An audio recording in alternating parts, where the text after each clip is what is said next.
Yo, yo, yo, yo, yogis! Welcome to Yogea Asana Lab. I'm Antonia, and guess what?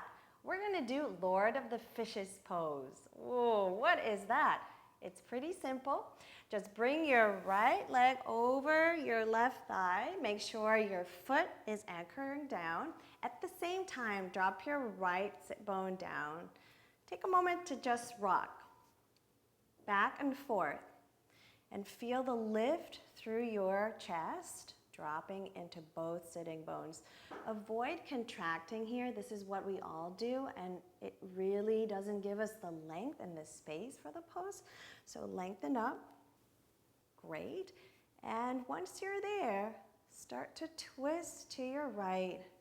As you twist, picture that your hips and your shoulders are at two even planes. So let's do it. Twisting, twisting, shoulders down, softening through the front ribs. Finding that. Now we start to bind.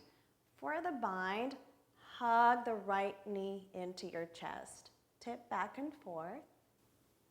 And bring your right heel further in so you have a lift. And you have the room to weave your left arm through.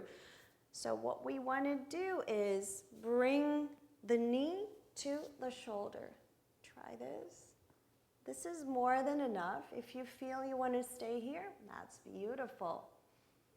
You can fan your hands. The fishy is saying hello.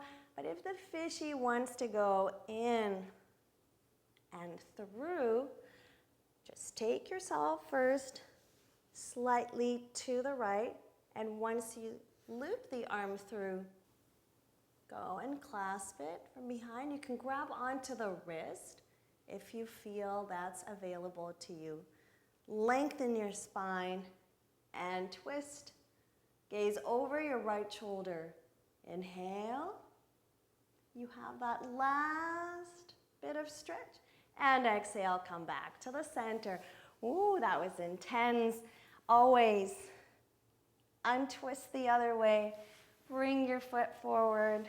Relax. And thank you, yo, yo, yo, yogis. That was great.